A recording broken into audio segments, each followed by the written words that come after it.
make it rain, girl, make it.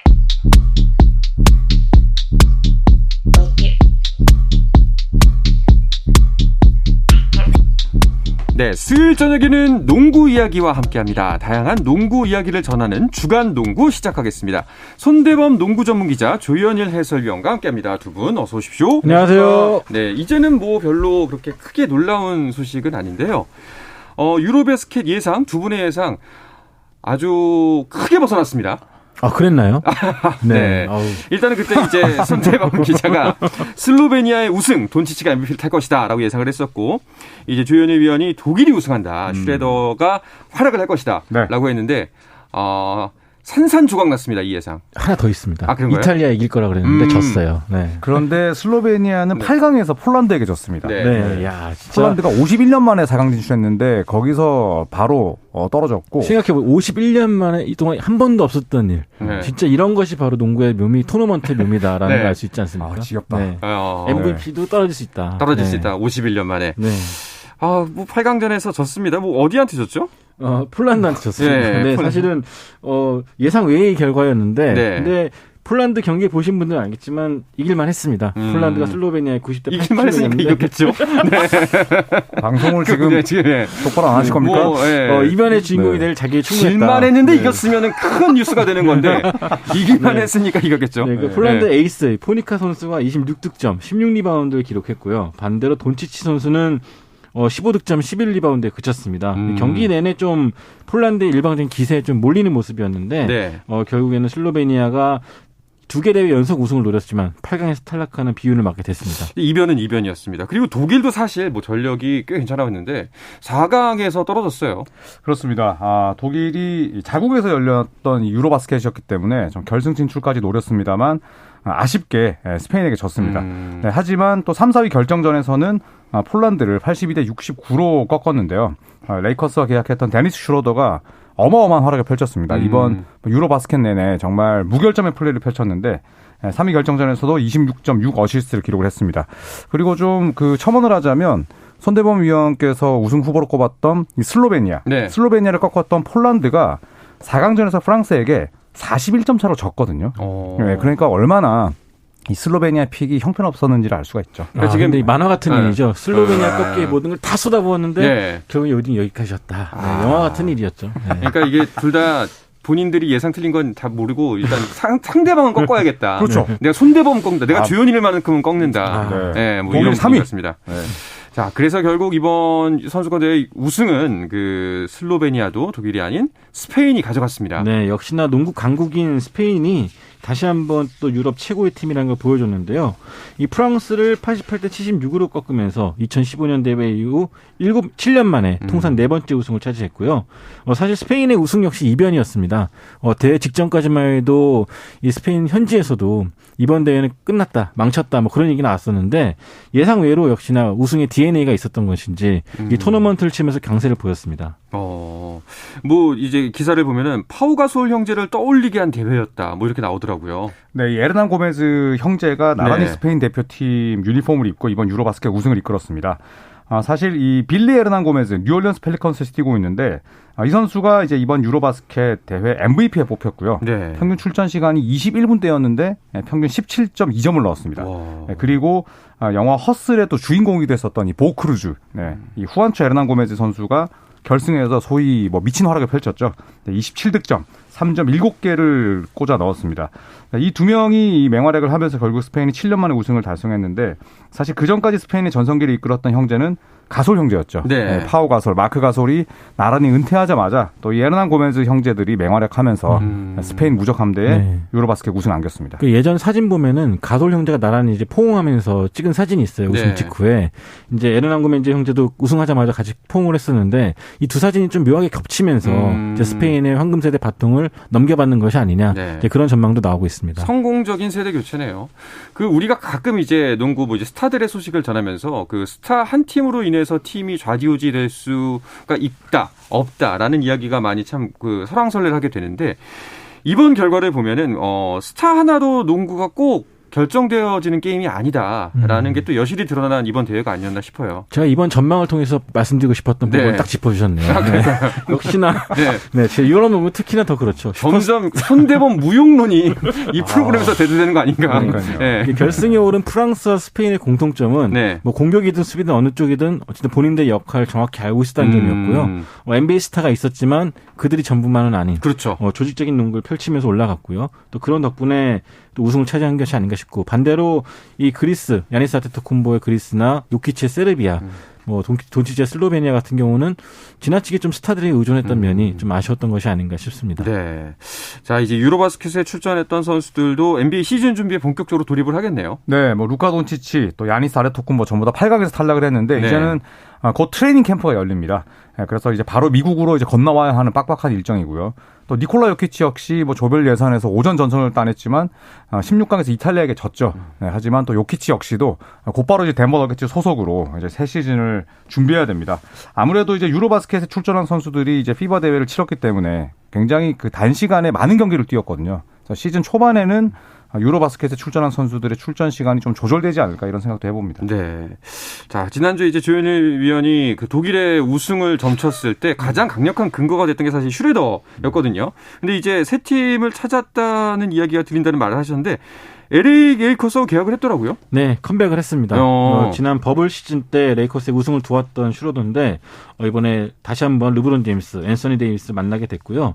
사실은 1년 전에 FA가 됐을 때는 이보다 더 높은 금액을 받았지만 스스로 걷어찼거든요. 본인이 더 좋은 팀을 갈 거라 믿음이 있었는데 결국엔 돌고 돌아서 계약 기간 1년, 연봉은 최저 연봉으로 다시 레이커스에 돌아오게 되었습니다. 그렇군요.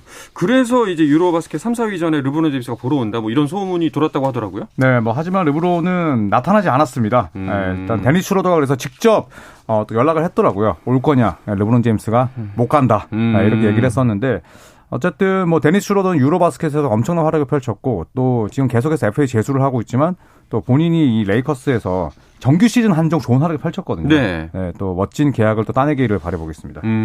이미 레이커스에서 사실 2년 전에 뛴 경험이 있잖아요. 이때 성적은 어땠나요? 그 당시에 레이커스가 우승을 차지했죠. 네. 슈로더 선수가 꽤 괜찮은 활약을 보여 주전으로 나와서 데이비스랑도 잘 맞춰주고 또 르브론 제임스와도 호흡을 맞췄고 또 본인의 공격력도 워낙 좋았기 때문에 폼이 좋았고 덕분에 그리워했던 팬들도 많았습니다. 그래서 만약에 2년 전에 그런 날카로운 패싱과 돌파를 보여준다면은 레이커스가 좀 더 강한 활약을 보이지 않을까 생각합니다.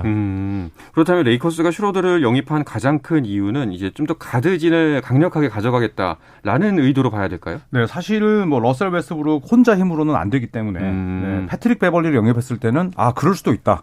웨스트브룩의 트레이드를 염두에 둔 걸 떠나서 베벌리 정도는 충분히 데려올 수 있다라고 생각을 했는데 슈로더가 들어오면서 갑자기 또 중첩되는 선수들이 많아졌어요. 네. 그리고 또 오늘 공교롭게도 웨스트브룩의 아내가 원하지 않는 곳에서 있을 필요가 있을까라는 뉘앙스에 또 SNS에 올렸거든요. 그래서 이게 과연 웨스트브룩의 트레이드를 염두에 둔 것인지는 좀 더 지켜봐야 될 것 같아요.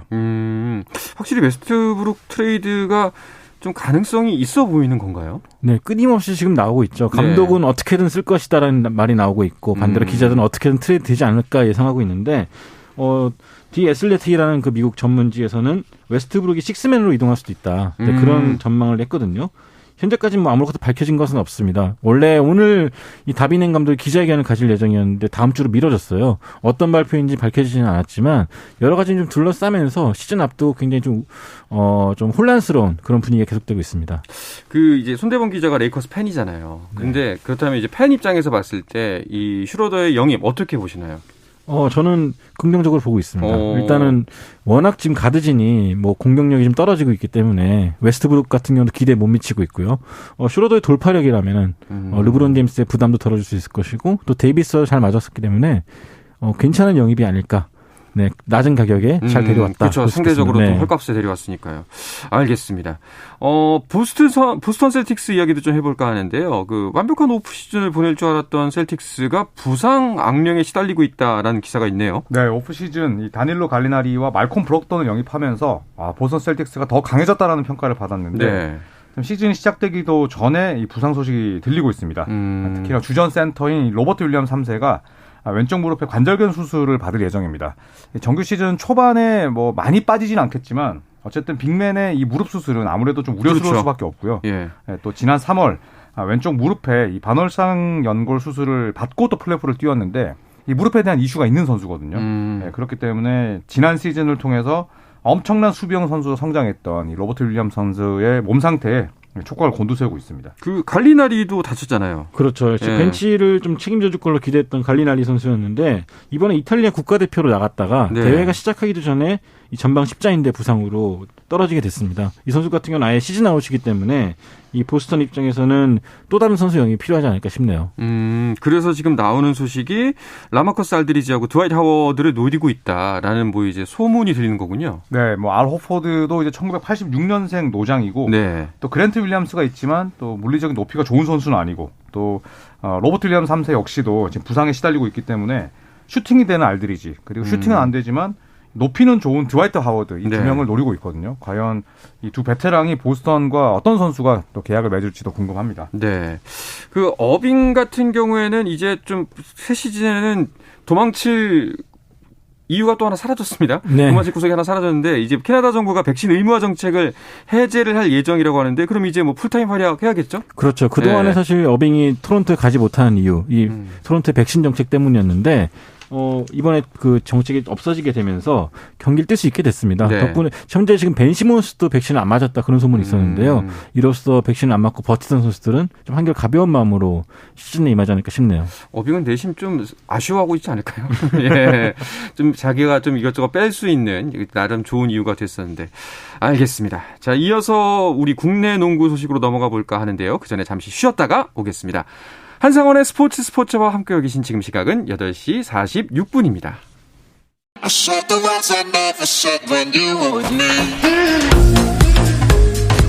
국내 유일 스포츠 매거진 라디오 한상원의 스포츠. 네, 수요일 저녁의 농구 이야기 주간 농구 듣고 계십니다. 손대범 농구 전문 기자 조현일 해설위원과 함께하고 있습니다. 자, 오늘 KBL이 중요한 행사를 하나 치렀죠? 네, 이제 27일 열리는 KBL 드래프트를 앞두고 10개 구단의 드래프트 지명 순위 추첨을 하는 그 자리를 가졌습니다. 네. 그 순위 추첨이라고 하면 이제 지난 시즌 순위가 낮은 팀이 원래는 앞선 순위를 받는 거잖아요. 네, 뭐 직전 시즌 순위에 따라서 이제 추첨 볼의 확률을 좀 차별적으로 주고요. 그래서 이제 행운의 팀이 나오기도 하는데 16% 뭐 어떻게 보면 그렇게 높지 않은 확률을 볼 수가 있는데 이 LG가 3년 만에 1순위를 가져갔고요. 2순위가 더 대박이었습니다. KT가 5%의 확률에도 불구하고 2순위 지명권을 가져갔고요. 그리고 3순위가 원주 DB, 전주 KCC가 4순위, 그리고 5순위가 울산 현대모비스, 6순위는 서울 삼성 팬들이 좀 많이 아쉬울 것 같아요. 그리고 7순위가 고양 캐롯, 8순위가 대구 한국가스공사, 그리고 9순위가 KGC, 10순위가 서울 SK가 가져갔습니다. 그렇군요. 자, 그럼 이제 1순위를 LG가 가져갔는데 어떤 선수가 1순위가 될지가 또 이제 관심이 모아지잖아요, 자연히? 네, 올해 드래프트에 참가한 선수들이 총 42명인데요. 그중에서 1순위로 꼽히는 유력한 두 선수가 공교롭게도 3학년만을 마치고 나온 선수들입니다. 연세대학교의 포인트 가드 양준석, 그리고 고려대학교의 센터 이두원 선수인데 포인트 가드가 필요한 팀이라면은 양준석 선수를 무조건 뽑아야 된다. 그런 말이 나오고 있고요. 반면에 이두원 선수는 빅맨이지만 순발력도 좋고 높이가 좋기 때문에 또 센터가 필요하다면은 또 이 선수를 뽑아야 될 것 같습니다. 만약에 두 분이 LG 감독이라면 어떤 선수를 픽하시겠어요? 저는 양준석 선수로 가겠습니다. 네. 왜냐하면 이제 김시래 선수가 떠나고 뭐 물론 이재도 선수가 있긴 하지만 또 이재도 선수는 좀 공격적인 성향이 강한 투가드스러운 선수고요. 양준석 선수는 정통 포인트 가드고 또 농구 센스가 워낙 뛰어나고 우리가 뭐 이상민이나 혹은 김태수 선수에게 봤던 그런 센스를 양준석 선수에게 볼 수 있었거든요. 그래서 저는 양준석 선수로 가겠습니다. 네, 저도 2년 뒤를 바라본다면은 양준석 선수 뽑는 게 또 좋은 선택이 아닐까 생각이 듭니다. 네, 현재 가드가 좀 많다는 평가가 있긴 하지만 그래도 이재도 선수 역시 이제 30대고 대부분의 또 벤치 자원들보다는 이 양준석 선수 가진 포텐셜이 더 크기 때문에 저는 이 선수를 뽑아서 키우지 않을까 생각합니다. 왠지 이 두 분이 딱 선택을 하면은 또 귀신같이 또 LG가 또 다른 선수를 뽑을 것 같기도 한단 말이죠. 그럴 가능성이 농후하죠. 이주원 선수가 뽑힐 수도 있다. 근데 아까 말씀하셨는데 이 두 선수가 일단 대학교 3학년인 거죠? 네, 그렇죠. 얼리 엔트리죠. 아직 그 졸업을 안 하고 일단 드래프트에 먼저 나온 건데. 맞습니다. 이런 경우가 자주 있었나요? 최근에 이제 또 얼리 엔트리가 대세죠.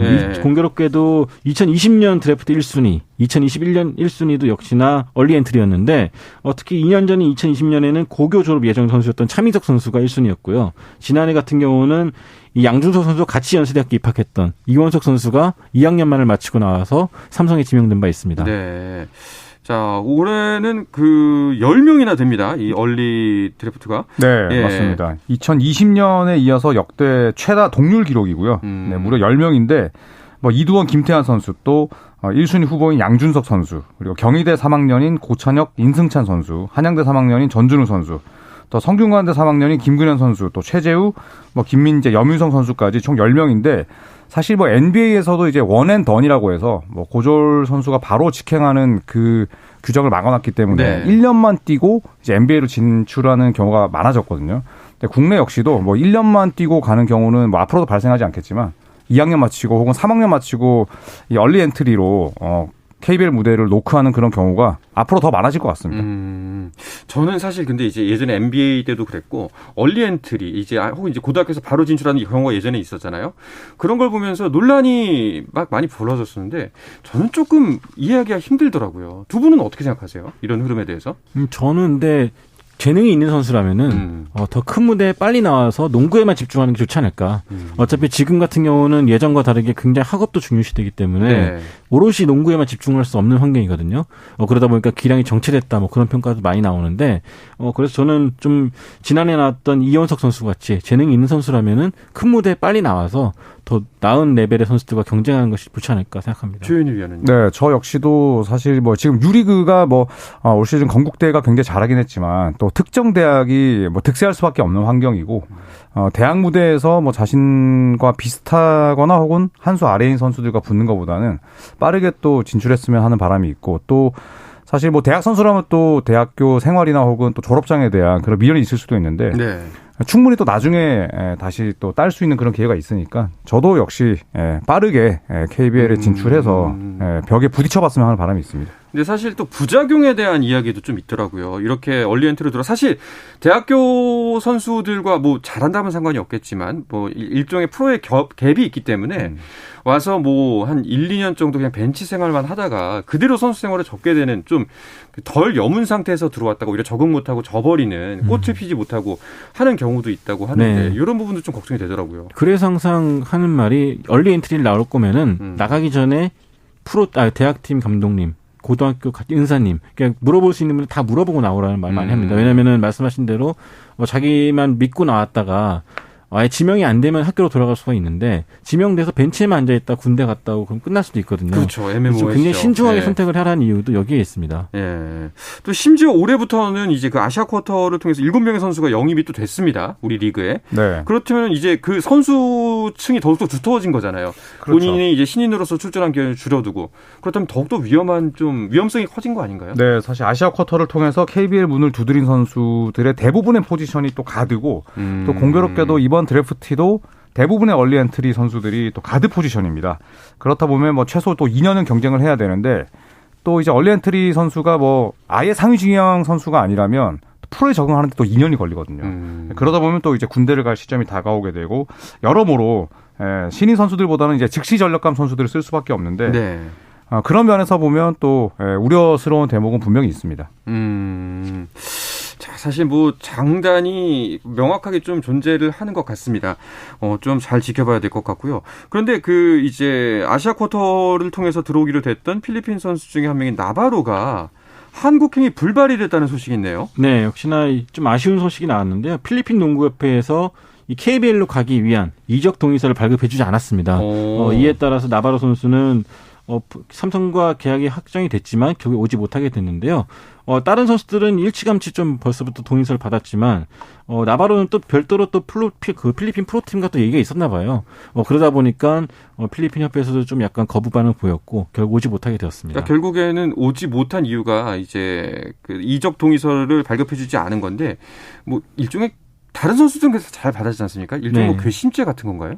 일단 국가대표 특별 신분이 있었어요. 이 선수 같은 경우는. 그래서 아마 그런 부분은 필리핀 프로팀과 또 계약이 얘기가 돼 있었는 것 같습니다. 그래서 다른 선수들보다 좀 더 복잡한 여정이 된 게 아닌가 싶어요.